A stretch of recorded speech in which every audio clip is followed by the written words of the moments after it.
Hello, Andrew here. Welcome to Lecture 6 of the Digital Games and Contemporary Youth Culture module. This lecture is on gamification. This topic or phenomenon is there's a few ends of it of just its relevance and significance to overall gaming culture and the effects on young people's lives in particular. So how much of that is legitimate and how much of that is just kind of essentially a marketing gimmick is something that's up for up for discussion at the moment. One thing we know is it's definitely disrupting an enormous amount of industries and how they conduct themselves and do business. So this lecture we're going to talk along the lines of just simply that the amount of tech that is kind of requiring this, the disruptions to industries almost demanding a kind of a play element that encourages inventiveness and innovation and just how business is conducted and the interrelationships between people. Marketing is also a vital area, which we'll see seems to be kind of one of the biggest things that have, landed it. It's a term that most people would probably be aware of by now as a result of that. The disruptions to the workplaces and workloads, also a significant thing that we're going to talk about. And then the overall sort of that being part of a broader phenomenon and that all interrelating with human behavior and workplace behavior, or what would be regarded as like best practice in worst workplaces, all being up for discussion. So we look at just a general sort of definition of it. We have the application of typical elements of game playing, point scoring, competition with others, rules of play, just setting the boundaries of rules to other areas of activity, typically online marketing, and encouraging different sort of drives and engagements with products or services. A little bit further than that, we're going to see just the actual makeup of workplace environments being a vital thing, something which I was kind of, when I started preparing this lecture, I was keen to look at. So I'll talk about that now in a second.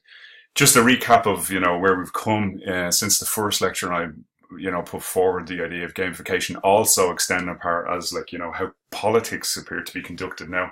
And we can see with the only additional notes I'd have to say about a gamified political environment in the US is it's still the same, just to kind of stay one day ahead of the truth.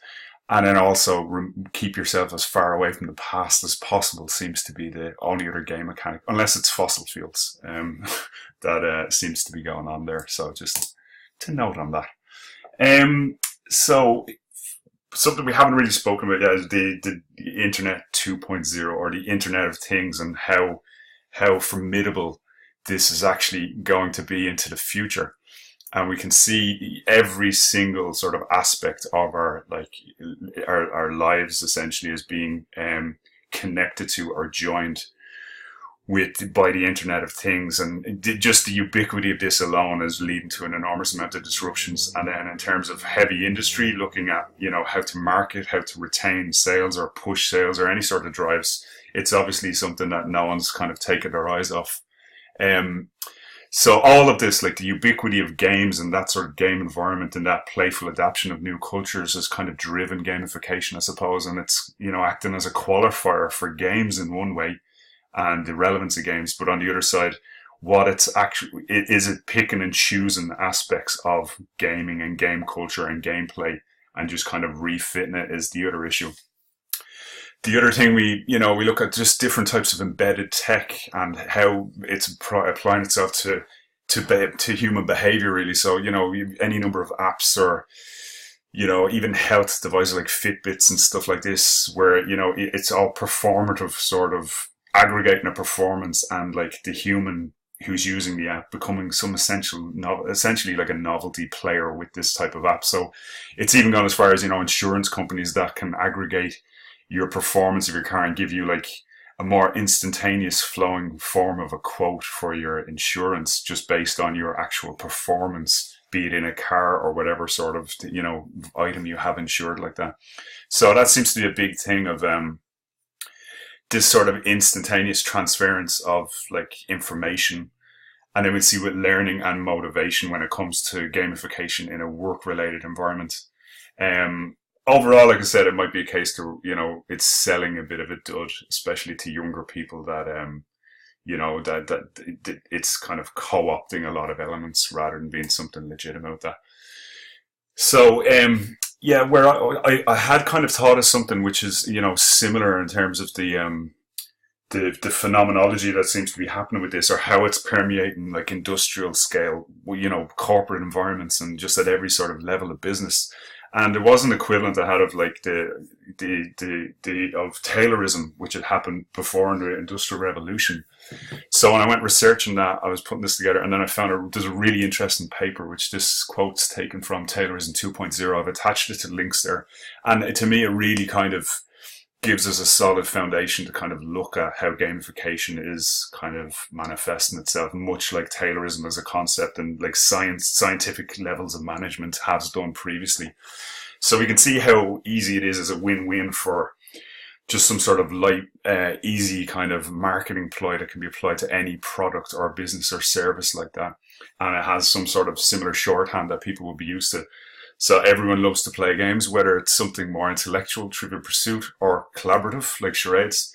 This affinity to be challenged and to win translates perfectly into marketing and turning consumers into brand advocates by offering them engaging games and interesting content. So, as I said, it's kind of like a light, almost win-win, decidedly kind of, or deceptively naive take on, how game elements can be applied to novelize a product or make something a bit more trivial or pique an interest or just to gain eyeballs on that product, essentially. So I think that's something that is quite interesting to just kind of frame it next to Taylorism, which I will continue to do throughout this lecture, and pull on a few relevant points with that. Just to get back to the Internet of Things, just to show the scale that we're looking at and the fact that this is, if we can separate what's going to be, more novel aspects of it, apart from what's going to actually stay and be around. One thing we know for a fact is the technology is going to stay and keep going, where we look at the amount of devices that are expected to be connected. And just the starting figure of the amount of smart objects in an individual's life being around 26 for every human on Earth. So being a player next to this technology, or to look at it as a game, seems to be some sort of profoundly, possibly terrifying or possibly liberating approach to how we look at this, depending on how it's used and the responsibility is done with. So from there, we look at, I just want to kind of give a quick insight into, a more corporate application of this, and how it's kind of caught on like a, kind of guru base with that. So we can go from there. But just to kind of quote another figure about the adoption by, companies to this, it was anticipated in 2014. I haven't been able to find anything more relevant or up to date than that, but it was like 70% of global 2000 organizations would have or have had at least one gamified application by the year 2014. So again, we can see that there's this, if it's just a marketing ploy and it's something that's kind of working in a more novel way at the moment, or whether this is a more lasting shift and a change in how business is conducted, remains to be seen. But I'm just going to show a video here which will give us a bit of an insight into how it is being applied or being sold to, at a scientific management corporate level. Imagine your favorite game. It can be a sport, a board game, or an online game, and reflect on why it is your favorite. Is it the challenge the game presents? Do you like the sense of achievement you get when you play the game? Or is it peer pressure? Do you like the connection and the competition you get with your friends when you play? Or is it simply the feedback, which games give us a lot more than what we get in real life? Now, gamification is not the same as game design. It is about carefully selecting the elements that we love about games, like challenge, connection, competition, feedback, and adding them to a non-game context to solve a problem or to engage an audience. It is a tool to motivate people to change their behavior through positive reinforcement. So let me give you some examples. So when we drive down the street and we go above the speed limit, we risk getting a ticket, right? In Sweden, they tried a different approach. When you drive at or below the speed limit, you get entered into a lottery where you have the chance to win the proceeds of those who are speeding. By simply focusing the attention on the non-speeders and giving them positive feedback to their good, law-abiding driving behavior, they were able to lower the average speed from 35 to 25 kilometers an hour.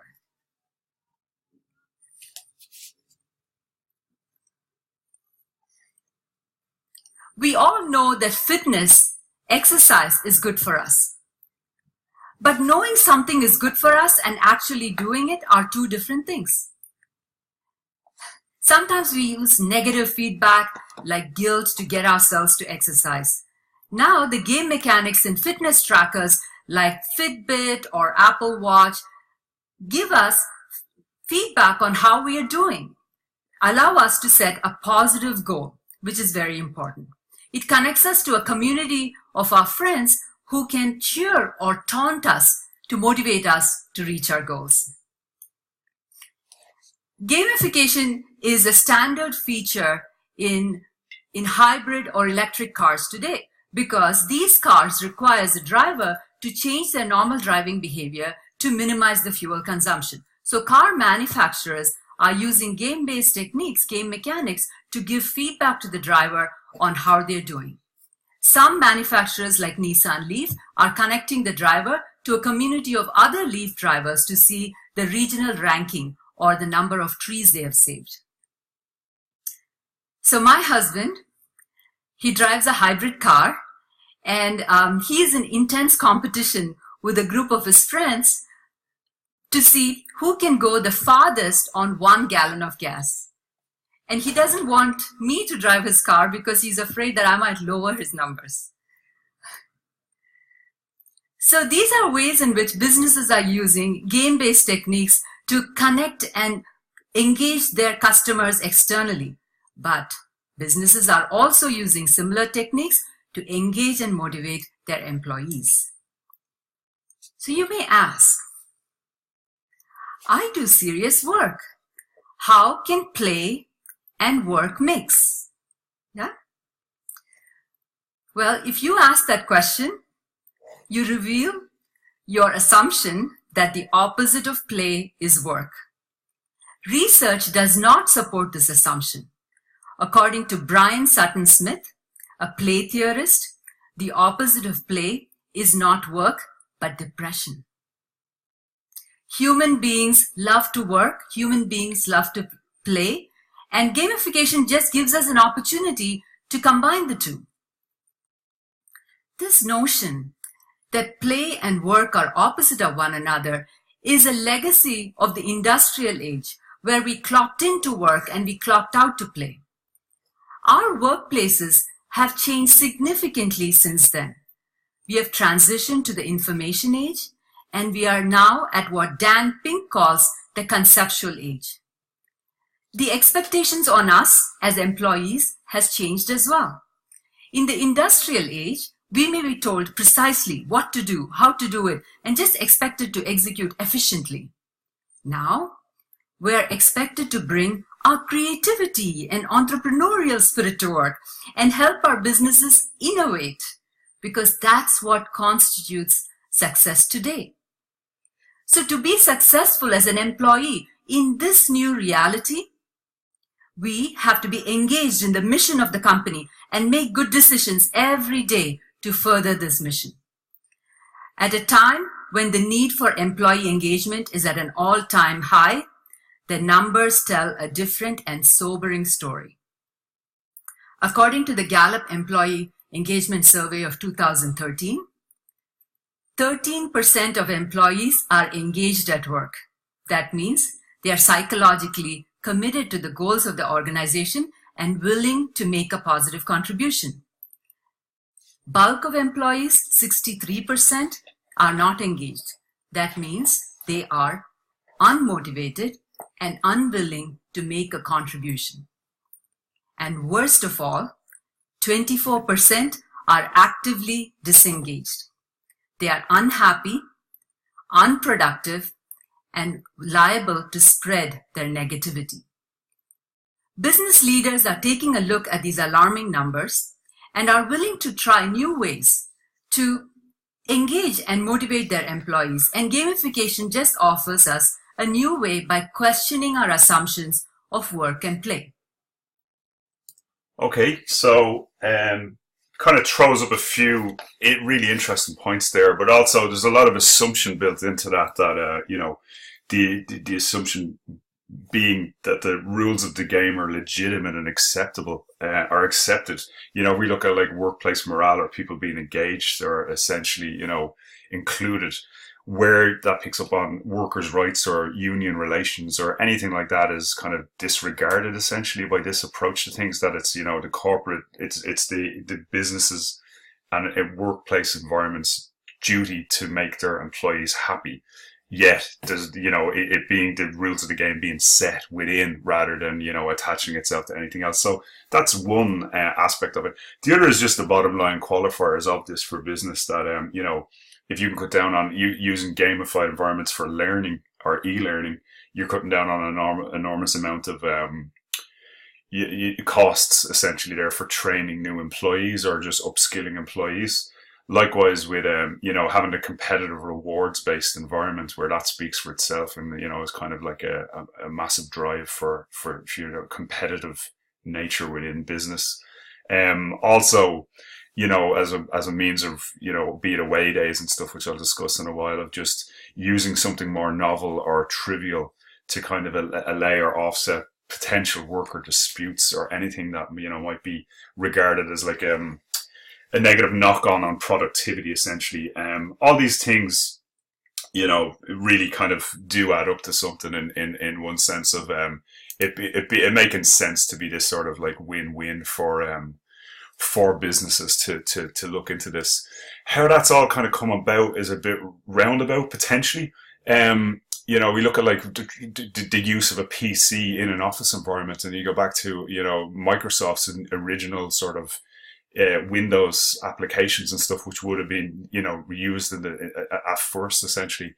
But including games such as Solitaire into those operating systems was a deliberate sort of attempt to help to give new users of computer-based technologies something familiar and fun to do with their computers, but it also taught them how to use a mouse, as simple as that, or how to actually to be confidently engaging with this computer or PC in this sort of in these new devices and new environments, essentially. So the game aspect is being something sort of intuitive from a kind of a software architecture point of view, which is, just landed there essentially. The whole thing of how that fits with, qualifying quality work is now seems to be what's up for discussion when it comes to the more sort of scientific management end of things. So if we look at, I want to go back to the original concept that I was talking about, like from Taylorism really, of this whole idea of a worker being a cog in a machine and, essentially requiring an ergonomic solution to the productivity of a worker in an environment and also to their well-being, which is one thing, the Taylorism 2.0 article, it takes up on just the hard sort of practice of it. But at that same time, in the Industrial Revolution, there would have been movements like the Pre-Raphaelite movement and William Morrison, the arts and crafts movement, which was trying to step away from the mass production of objects and to give, a value and a quality and something inherent to different products. At the same time, Frederick Winslow Taylor looking at, the ergonomic solutions for workers to be happy and productive and apply themselves in the workplace. So this could be anything from, the ideal length of a shovel, so how people would bend, and that sort of automaton approach to make sure that, the worker is not in pain or stressed from doing monotonous labor in one sense. But on the other side of it, it's a case of this essentially being the birth of scientific management and this whole idea of work efficiency, a practice within a system, and how that can be to the betterment and productivity of all. So there's a real kind of echo of that going on with gamification of this. It seems sort of like it can only be a win-win situation essentially. we look at Taylorism and how that's kind of come full circle, which it's literally like the foundation or the bedrock to how you know, industrial scale business was practiced, and just scientific management being a thing essentially. And also, you know, you look at far-fetched examples like how Henry Ford would have used this, and you know, different companies would have. Whereas that sort of altruistic side of, you know, getting the best out of happy employees quickly changed to, you know, some streamlined, efficient way to mass produce a product better. And that's scientific management. So there's a bit of a difference there in terms of like where the well-being of the employee is kind of usurped by the profitability of a new approach. So that's something that's kind of, you know, it's hard to overlook when we look at this now, because as we'll see with different examples, and the sort of verve or the passion for this type of work, it seems to have caught hold. So in terms of scientific management and where we're at now, you know, to sort of be it the information age or concept age or whatever sort of, you know, late version of, you know, new industrial models coming out where people's brains are the vital sort of components to push these innovations in different directions. It's a very much a different type of scientific management. Back to that talk we just saw there at TED, this notional idea, which, you know, play and work being opposites of each other, and how that has like held up historically, being kind of swapped out for play and depression. Again, you know, that's sort of, it kind of goes back to the assumption that the rules are set before anything begins. So I suppose the kind of dangerous thing that we're looking at here, or the potentially dangerous thing, is where the concept of a game and play fits next to work needing to be redefined. Because we look at the rules of the game as described just there, everything's like in the employer's hands, and how that's kind of implemented or given to an employee is one thing, yet there be no significant demarcation between what is play and what is work, being a kind of but behaviorally and also socially kind of an interesting area where we're heading towards, and what actually amounts to, you know, being happy in that sort of environment, or how that might work.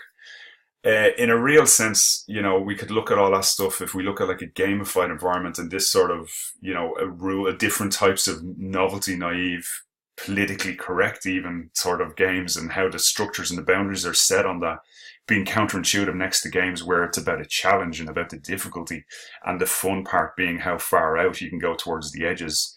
Where we look at it from an indoctrination, from an e-learning point of view, even in business environments, the rules are set. So to challenge those rules wouldn't be beneficial in terms of like how you are assessed by your employer with this sort of thing. So, you know, there's a few things there that just kind of don't really add up to it being a game environment as such, you know. And also, you know, I suppose we'll see Ian Bogost talking about it now, about like, you know, the whole idea that every task has fun attached to it, you know, and that being something that needs to be brought into a workplace is not necessarily true, you know. And it's possibly to explain, that could be related somewhat to, you know, this sort of culture we have now of like interns and, you know, young people thinking they're getting some sort of happy experience out of work. Whereas if we look at the history of work and workers' rights like that, you know, or even getting a reduced introductory wage as opposed to their working colleagues. So how that's being sold and given to young people, and that sort of shift in that culture, and rewarding people for work, and, you know, where that separates their work from their play and their whole sort of, you know, their personal lives essentially, all being kind of blurred together in some sort of strange way. One other thing I want to talk about is just you know, essentially this is leading to some sort of infantilization of society again, you know, where everything's a bit like naive or innocent or sold in that sort of a easy way, where we have adults and, you know, parents kind of, you know, behaving much the same way as essentially, you know, 6 and 7 year olds would do on school sports days and stuff like that. And what that actually means and what that adds to, you know, and kind of a key point off the side of that is, you know, how it's a bit of a if you're looking at like workers who excel at a certain practice as opposed to ones who like, you know, benefit from these types of shared experiences or events, and the whole nature of the drive of most business being to innovate and to have that sort of a difference, how much of that sort of, you know, obscure, out of the box thinking is being sort of collapsed by these types of models is a certain sort of thing, you know. But it also presupposes that everything people do is subject to productive forces and controllable production. And games and work mixing together suggests that, you know, it should be more like a play environment. And that's just, you know, these things are, it's just thrown up really interesting questions with a kind of peculiar behavior on the other side of it, I suppose. So just going to see what Ian Bogost thinks of all this, because he's not a fan. We'll say it that way. And then it's just, he kind of gets under the bonnet to just talk about like, is there fun in every task? And should there be fun in every task? And, you know, it's a bit more of it puts a more mature spin on these sorts of phenomena which are peeping out now.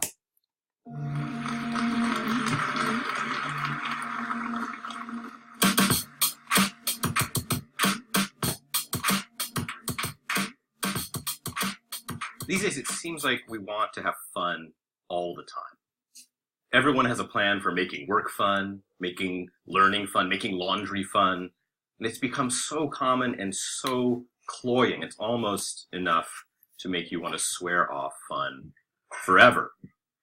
Games are perhaps the only medium daft enough to measure their aesthetic value with a nebulous concept like this, like fun. And as a result, games tend to be seen as a form of black magic. We know that they have a power over people, and we can't quite characterize that power, which makes us desperate to control it. You know, educators wonder, what are all my students doing in Minecraft all day?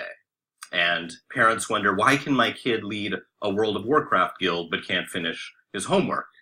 And all of us wonder why are we so addicted to Candy Crush?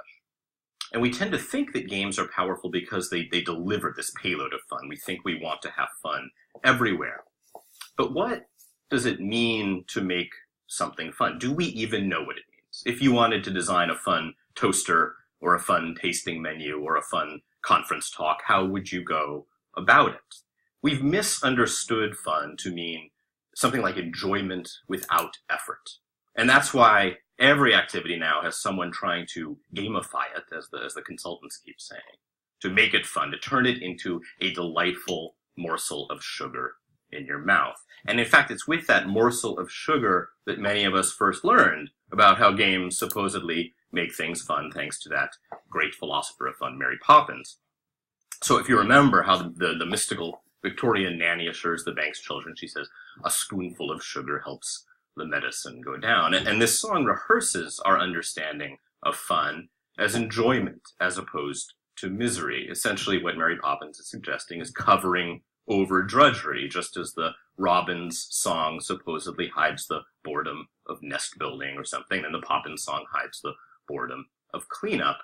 But actually, a spoonful of sugar tells us so little about fun that it's kind of embarrassing we've let the song get away with it for so long.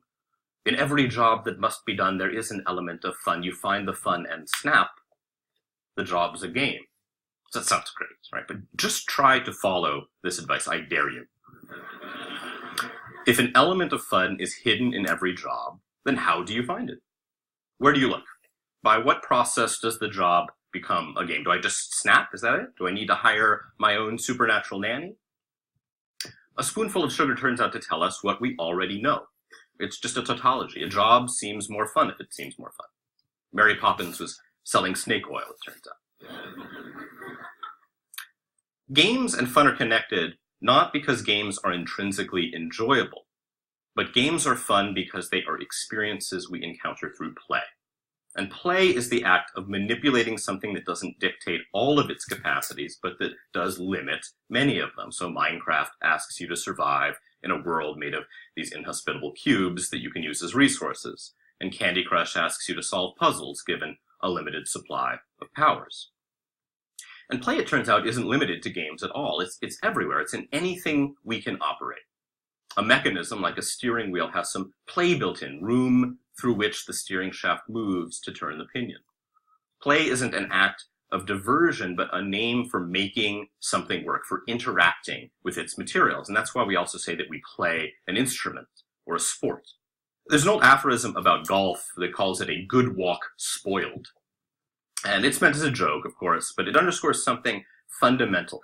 Games make no sense, and yet we take them seriously precisely because they make no sense. The philosopher Bernard Sweets calls it the voluntary attempt to overcome unnecessary obstacles. There's something unreasonable, something foolish about playing games. And as it happens, this is where the word fun actually finds its origins, in foolishness. The Middle English word that would become fun means a fool or to make a fool of. Like you might say, don't poke fun at me. And the medieval fool, the jester or the trickster, was not reckless. This was an honest-to-God job. Being a fool was a commitment. The fool was expected to see life differently. In fact, Queen Elizabeth is even said to have rejoined her fools for not being critical enough of her reign. What the fool does is ask what else is possible, and then carries out even the most outlandish answer. That takes a kind of shrewdness. It's not a witless practice. It requires this painstaking attention to detail to find something new in a familiar situation, not this anything-goes carelessness that we usually think of when we think of fun. In fact, the fool teaches us that fun requires a greater commitment to everyday life, not a lesser one at all. And fun isn't a feeling, it turns out. It doesn't involve making something easier by rewarding it with points as if life is some latent version of Space Invaders. Instead, fun means deliberately manipulating a familiar situation in a new way. And we can only have fun once we've accepted the truth of that situation, treated it for what it is. Golf isn't a good walk spoiled. It's a way to transform landscapes into a centuries-long hobby. And like golf, the things that we tend to find the most fun are not easy and sweet, like the Banks's cleanup routine. I mean, manual transmissions and knitting are fun because they make driving and fashion hard rather than easy. They expose the materials of vehicles and fabrics, and they do not apologize for doing so. There's a kind of terror in real fun, this terror of facing the world as it really is, rather than covering it up with sugar. And this is where Mary Poppins leads us astray. A spoonful of sugar, it hides something. It turns it into a lie. It assumes that the subject of our attention can never be sufficient on its own. When you think about it, a job is made fun not by turning it into a game, but by deeply and deliberately pursuing it as a job. Jobs are fun when their work is meaningful, when their activities matter, when the act of conducting them can be done over and over again with increased adeptness. So fun can't be added to something, no more than chocolate turns broccoli into dessert, but you can design and use things with enough resistance to allow this capacity for play, and every now and then they reward you for doing so. In 2010 at Wimbledon, for example, John Isner and Nicholas Mahut played a match of tennis for 3 days. Neither one was able to break the other's service to tip the match out of equilibrium, and both of the players served over 100 aces. Isner finally bested Mahut with a 70-68 final set. It was completely ridiculous. They had found something in tennis, the two of them, that nobody had found before, as if they were unearthing a fossil. Two well-matched players could make tennis go on almost forever. They coaxed the sport to give up this secret because they treated it with such absurd respect that the game couldn't help but release it. And this is what fun looks like at its best. But you don't need to be a tennis pro to access it. Anyone can play anything with the deliberateness that produces fun. For example, each morning you grind your espresso beans and you unclump and tamp them to the right weight and density, which you've discovered over many other mornings, and then you time temperature-regulated hot water through the group head to produce this 27-second pull that you've timed, and it balances sourness against bitterness in the particular roast you've chosen, but then next week you choose a new grind or a new tamp to work with a new blend. On Tuesdays, you go out with your friends. And even with the same company, at the same bar, with the same hot wings, the same complaints about the same co-workers, each evening results in some new discovery. The way a sense of humor responds to a particular story, the way a face blankets a new worry with a familiar gentleness. On Sunday, you mow the lawn, and you use a manual reel mower to reduce noise, to connect yourself physically to the act of mowing, but the blades catch short on your uneven plot, and so over many Sundays you discover a pace that allows you to keep their momentum through the switchbacks, and while struggling to maintain that control, you refine the straightness of your lawn stripes over the months, over the seasons. Fun comes from the attention and care you bring to something that offers enough freedom of movement, enough play, that such attention matters. And even seemingly stupid, boring activities can be fun in the process. Maybe especially stupid, boring activities can be. Feeling that you are having fun at something is a sign that you've given it respect. And we fail to have fun, we fail to design for it too, because we don't take things seriously enough, not because we take them too seriously. Minecraft is fun because it's not trying to be anything but Minecraft. It's not trying to be Minecraft for physics education or Minecraft for laundry. But imagine if physics and laundry took their practices as seriously as Minecraft takes Minecrafting.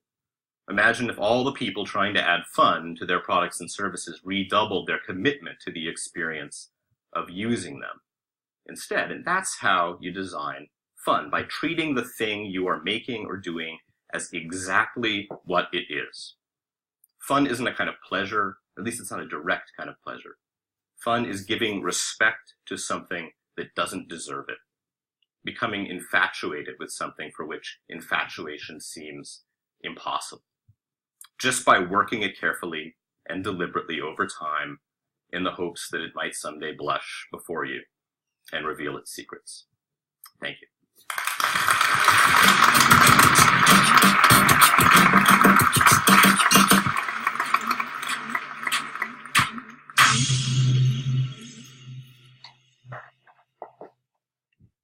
Okay, so just quite a nice insight from Imbogos there into these things, and just to demarcate certain areas. I think it's really vital that it happens. Otherwise, everything just kind of blurs together and feels empty, essentially, you know. So just to pick up on a few things, just that whole idea of work as a form of problem solving, you know, and that to be sort of a key element there, and the legitimacy of the problem essentially being the thing that is the qualifier of that, and finding a solution to those being possibly the closest we can get to fun and those types of environments, you know. The vital thing being that sort of significance, or, you know, feeling like you're doing something beneficial, be it a service or building or designing a product or anything like that whatsoever, you know, that those things being the vital aspects of it. The other thing, I suppose, I will speak about it now in a minute, on just the business of sports, essentially, which the next video will kind of comment on that. So I just want to flag that, and I'll come back to it after the next video. And just to kind of underline this, where fun has gone and how sort of essentially, you know, probably perverse in a way that it's been to the degrees it's been taken to. I just want to comment on this sort of essentially the morality of, you know, fun being attached to charity situations, or, you know, things that you know, there's awareness of a plight for other people, and, you know, the buy-in from a person to kind of contribute, be it time or money, towards that other thing. Or just even the awareness or advocating on behalf of it being something underpinned by fun, which, you know, just when we look at it this way, it seems quite strange that would be the way it is interpreted. For me, in any way, I find that kind of a little bit odd. I just wanted to flag that because we'll talk about it a little while when it comes to, like, say, you know, be it a moral base or the morality of all this, or the effects and the impacts it has on people's behavior, and this being one sort of interesting phenomenology of it. Yeah, I just want to pick up on the next video now, which is more of a cautionary tale, and some glib analogies about the role of fun next to sport, and sport as a business, being one sort of area which we've seen kind of grow out of, you know, where the idea of, you know, that it being like a lifelong sort of, you know, dedication to a task or a sport, from essentially infancy or early age, and having a fun element, and how that kind of has been turned or driven into something else. And also just, yeah, I'll just run this next video, sure, and we'll come back after that. I want you to experience vertigo. I want you to teeter on the edge, and I want you to evade situations of pre-programmed play. Because I think they're deathly, actually. All those poor athletes working to win gold medals. What must they feel when they look back on a life? Richard Ford in his... It's not like I'm kind of anti-sport or anything. You may notice that I'm extremely fair. Richard Ford wrote a book called The Sports Writer, and he made the observation, it's perhaps a little bit unfair, but it's so obvious. If you're a really committed sports person, you basically do the same thing over and over again for years. Usain Bolt just goes running up and down like this, or like a rat, frankly, over and over and over again. So that's kind of not terribly playful. It's kind of easily to anticipate. Whereas my way of playing can be integrated fully to a working life.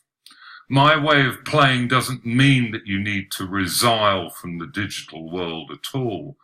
I think we're going to enter a rather tricky phase.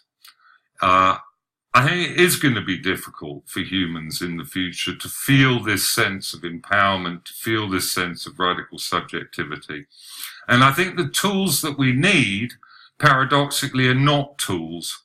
The tools that we require are an abandonment of a view of our body that it is a tool to be used by our minds.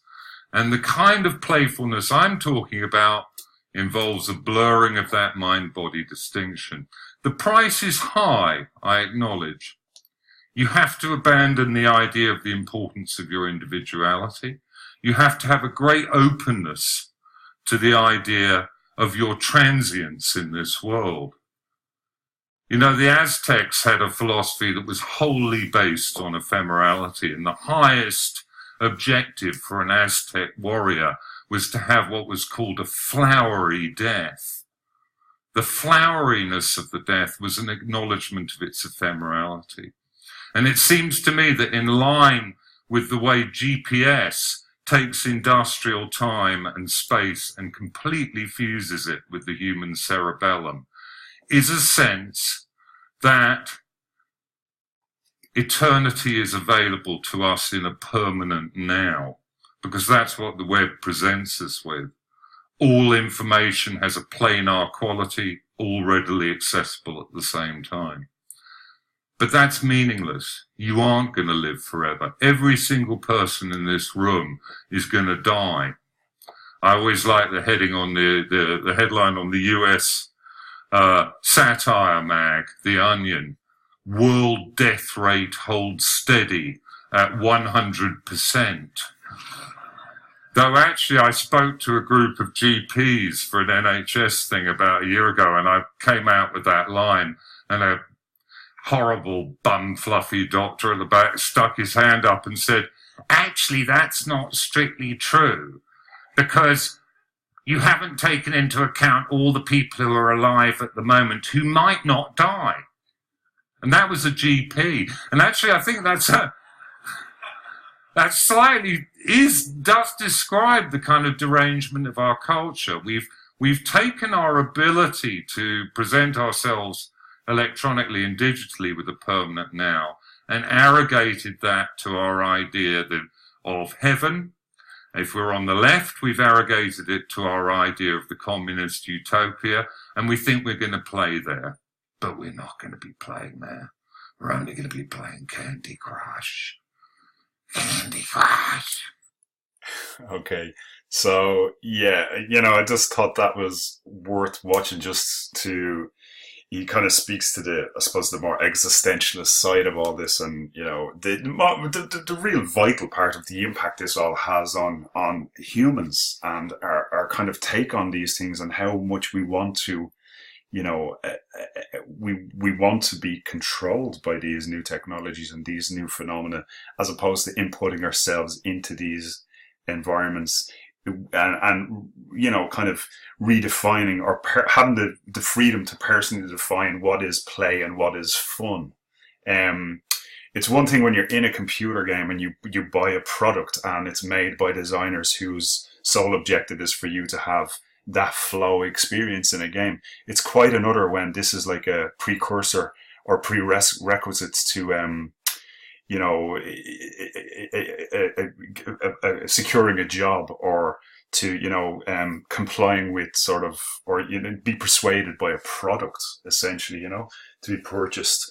This type of world where you're kind of constantly having to deal with the persuasive nature of these technologies in your life, and how embedded they actually are and continue to become, being a vital thing, you know. So we look at, you know, when we look at marketing then, and we just see that this is, you know, there's like a kind of a blueprint for that sort of scientific management speak approach to it, of like this sort of, you know, entry level sort of game design, I suppose, of how you might do that, and what, you know, the idea being to get traction in this world which is just saturated with digital communications, and, you know, essentially a noise element of that.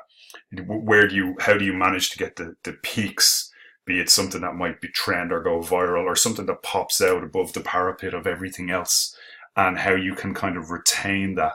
Eyeballs, essentially, is what it's called in marketing speak. How do you get eyeballs on your product or on your mediated message, and how you can kind of, you know, have people enter into that, essentially being another vital thing.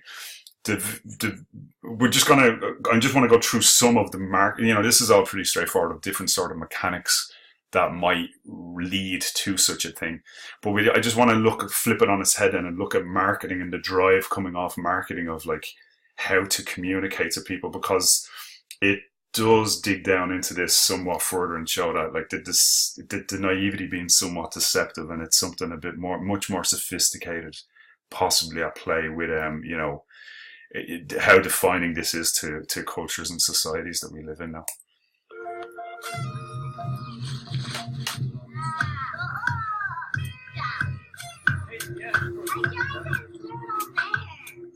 Imagine a world in which one of the things owned by a corporation was the song Happy Birthday. In fact, an AOL Time Warner subsidiary holds the copyright. In the past, it has demanded over $10,000 to allow you to hear anyone sing this popular song in a film. We didn't pay. We preferred to use the money to fly our crew to Boston and Los Angeles to bring you the following story. 5, 4, 3, 2, 1. Off into space. Man, that takes real teamwork. And here's a team of junior spacemen with an out-of-this-world breakfast. Comparing the marketing of yesteryear to the marketing of today is like comparing a BB gun to a smart bomb. It's not the same as when I was a kid, or even when the people who are young adults today were kids. It's much more sophisticated, and it's much more pervasive. It's not that products themselves are bad or good. It's the notion of manipulating children into buying the products. In 1998, Western International Media, Century City, and Lieberman Research Worldwide conducted a study on nagging. We asked parents to keep a diary for 3 weeks and to record every time, you can imagine, every time their child nagged them for a product. We asked them to record when, where, and why. This study was not to help parents cope with nagging. It was to help corporations help children nag for their products more effectively. Anywhere from 20% to 40% of purchases would not have occurred unless the child had nagged their parents. That is, we found, for example, a quarter of all visits to theme parks wouldn't have occurred unless a child nagged their parents. 4 out of 10 visits to places like Chuck E. Cheese would not have occurred. And any parent would understand that. You know, when I think of Chuck E. Cheese, oh my goodness, it's noise. And there's so many kids. Why would I want to spend 2 hours there? But if the child nags enough, you're going to go. We saw the same thing with movies, with home video, with fast food.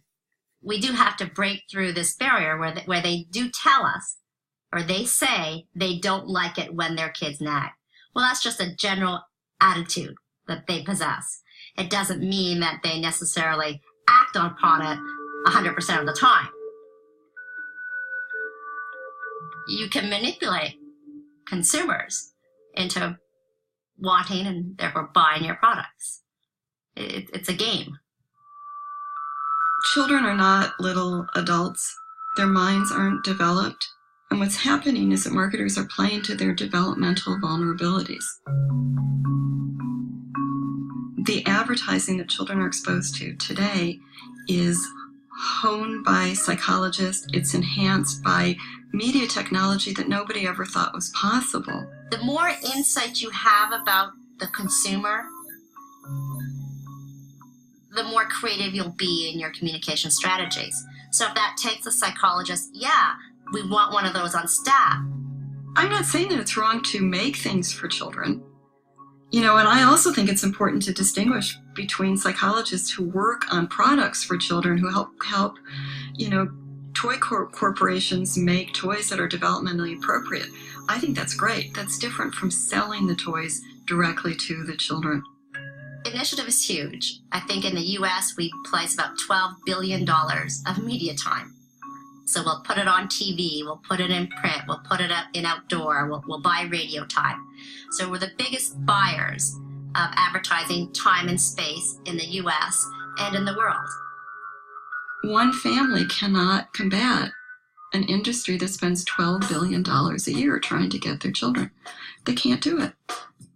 They are tomorrow's adult consumers. So start talking with them now, build that relationship when they're younger, and you've got them as an adult. Somebody asked me, Lucy, is that ethical? You're essentially manipulating these children. Well, yeah, is it ethical? I don't know. But our role at Initiative is to move products. And if we know you move products with a certain creative execution, placed in a certain type of media vehicle, then we've done our job. Every institution provides the people who are members of it with a social role to occupy. And typically, institutions that are vibrant and have a lot of power will specify that role in some sense as a list of virtues. It's true for churches, for schools, for any institution that has power over people and shapes them. One nation. The corporation, likewise, it provides us with a list of virtues, a kind of social role, which is the good consumer. Like the waters of a mighty ocean, people also represent a tremendous force. The understanding of which is of greatest importance to the American way of life. This force is known as consumer power. The goal for the corporations is to maximize profit and market share, and they also have a goal for their target, namely the population. They have to be turned into completely mindless consumers of goods that they do not want. You have to develop what are called created wants. So you have to create wants. You have to impose on people what's called a philosophy of futility. You have to focus them on the insignificant things of life, like fashionable consumption.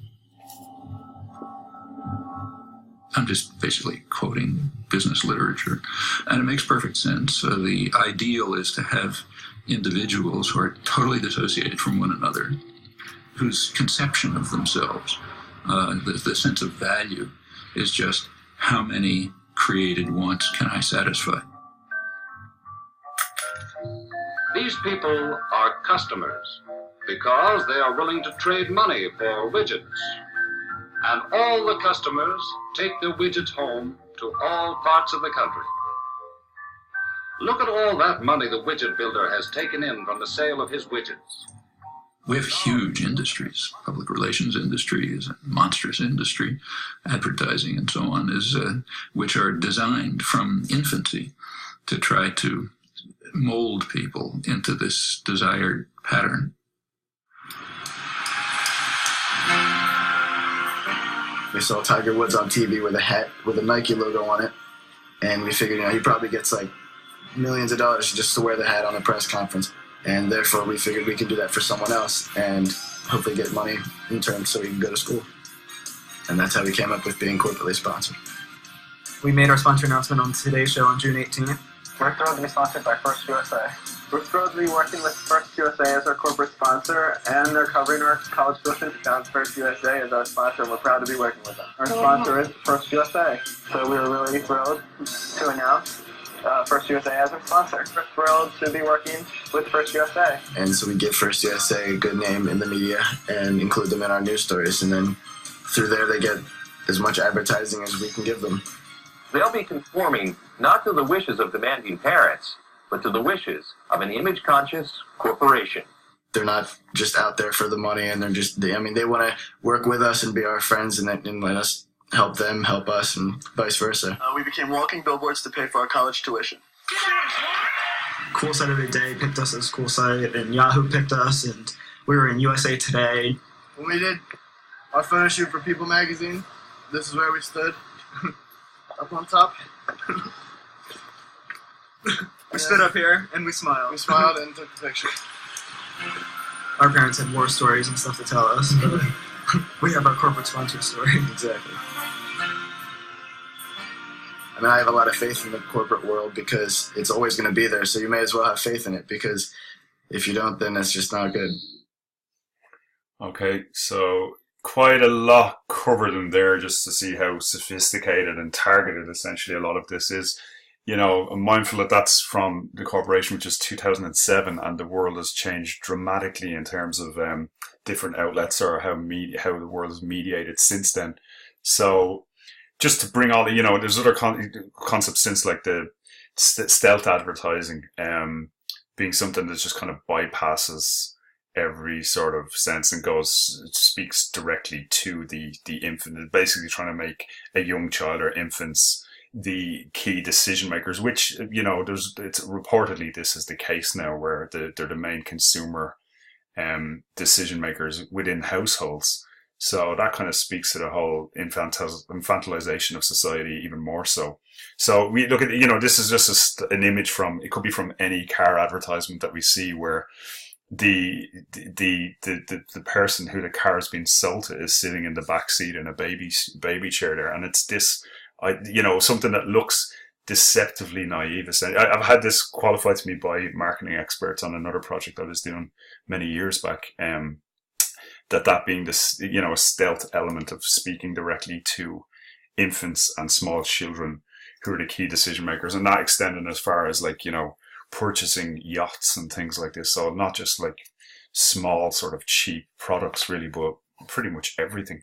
So, the knock-on, the behavioral effect knock-on of this stuff is really, really hard to imagine, essentially. And you can just see that there's some sort of, just from the corporation video there, even there's a total, incapability or, no interest whatsoever in looking at the causal nature of this and the potential ugly knock-on effects that this could have on a society, or on people in general, or just the notion of that level of, and that sophistication of indoctrination of massive billion-dollar businesses like this coming after the interiors of small children's developing minds.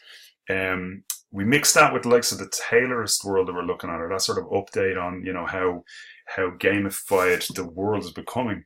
And there's any number of fallouts, be it just alienation, be it the industrial alienation or the social alienation of the parameters being defined and a person essentially being a cog in that machine still, where it's just shifted from the physical labor to the mind now. The status anxiety of all this, of there being no clear demarcations or boundaries, or no sort of, secure foundations in how, your life is conducted between being play and work, and eternally having to look for work even like that. And even more vital, I suppose, or more kind of alarming, is just what this all does for permissive parenting and conditional parenting, where this sort of level of, the key decision makers in the household and these messages being received, understood, and equating to a bottom line, which is the only qualifier when it comes to corporate and business practice like that, as being good and true. And those things are all really don't bode too well. So just to kind of get those two ideas, which is marketing coming from both ends of, you know, it being part of a gamified adult environment and that being put onto essentially parents, families, and it's mostly younger children, and how kind of, you know, peculiar an environment and potentially like disastrous something like that might be. You know, we look at the term conditional abuse. You know, that sort of conditional abuse being a form of abuse, like registered this taken from Tusla, the Irish provider of, you know, just of definitions, really, you know, that this, and it, you know, that idea of conditional abuse, of withdrawing emotion, or, you know, piling stuff up in extremes of, like, you know, you will get something if you are good, and if you're not good, you go there for time out, and these sorts of ideas which relate to a more consumerist transaction rather than families and parents being something quite defining now, going forward. We'll speak now in a minute about just the knock-on effect on people living in the midst of all this as well. But I just want to kind of, you know, jump further forward into that sort of idea of alienation and how ubiquitous the technologies are. And I'm going to show a clip from a video here and I'll come back and round everything off then. Well, it's not hopeless. You're clearly a try. That's the sense you get just from me? From your rep report analytics. If we drill down into the numbers, you have got a solid popularity arc here. Strong overall trajectory. Let's just look at the last 24 hours. You see, even, what's that, 8:40 a.m. You're working hard on your socials. Great little uptake there. Couple of minor dings there. You cut someone off in traffic? Oh, just a workplace thing. Okay. Let's check on your sphere of influence. Let me zoom out here. Great peripherals. Strangers like you, that's a plus. Healthy inner circle, that's good. Thank you. There's a ways to go, but 4.5, certainly achievable. How long do you think? To hit 4.5? Well, barring a major setback, a public disgrace kind of deal, I'd say 18 months or so. Oh, I need more short term, like much more. Then you'll need a boost. What kind of a boost? Well, most of your interactions are confined to your inner circle, and they're largely, pardon the term, mid to low range folks. Same with your outer circle. You've got a ton of reciprocal 5 stars from service industry workers, but there's not much else, at least as far as I can see. So in terms of quality, you could use a punch-up right there. Ideally, that's upvotes from quality people. Quality people. High fours. Impress those upscale folks, you'll gain velocity on your arc, and there's your boost.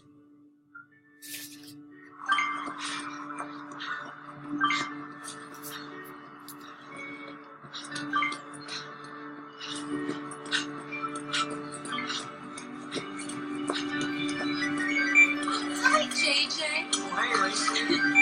Hey. Lacey, you look great today. Thank you. Door won't open. I'm on 2-4. Sorry, Chess. I'm late. I just need some stars, please.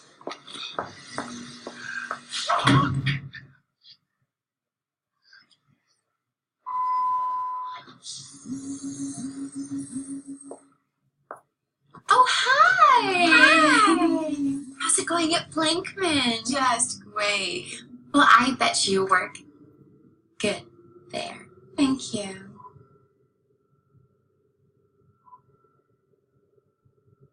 Would you like a croissant? They gave me an extra at the coffee place. Oh, no, I don't. Okay, sure. Okay, thanks. Yeah. Well, here's me, so...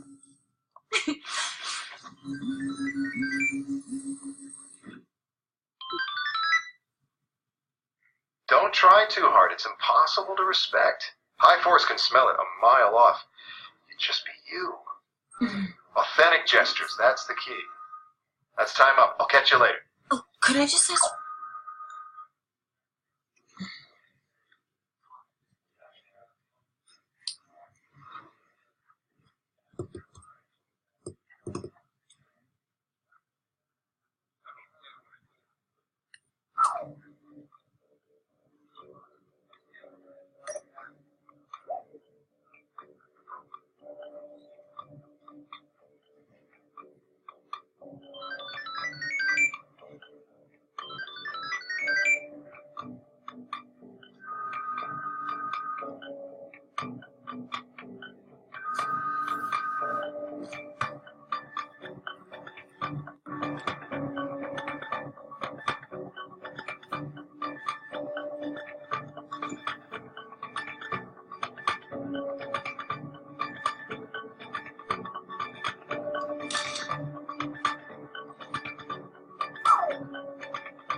Okay, so yeah, that episode is quite interesting, and over Black Mirror sort of show kind of does speak to all this sort of angst-ridden horror that comes on the side of these technologies and, you know, the potential of them.